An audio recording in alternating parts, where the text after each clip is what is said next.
যে দোয়াটি পড়লে আপনি যা পড়বেন তাই মুখস্থ হয়ে যাবে, জীবনে আর কখনো আপনি বলবেন না।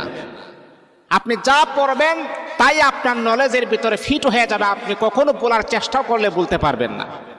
ইমামে আজম রহমাতুল্লাহ আলাই বলেন, আমি যখন প্রায় সময় ম্যাক্সিমাম সময় যখন এই দোয়াটা যখন আমি পড়ি, আল্লাহ পাক রব্বুল আলামিন দোয়ার বদলতে আমাকে এমন ব্রেন, এমন শক্তি আর এমন ফখর আমার আল্লাহ দান করেছেন, আমি যা পড়ি একবার আমি বলতে পারি না।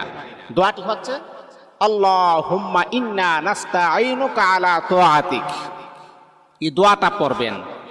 আপনার সন্তানের স্মরণ শক্তি খুবই দুর্বল, কম, তাহলে মা বোনদেরকে আমি দৃষ্টি আকর্ষণ করে বলি, বাবাদেরকে বলি, আপনার সন্তানকে দোয়াটা 7 বার পরে মাথার মাঝে আপনি ফু দেন, অথবা 1 গ্লাস পানির মাঝে ফু দিয়ে বলেন পানিটা খাবার জন্যে। দেখবেন আল্লাহ পাক রব্বুল আলামিন আপনার সন্তানের মেধা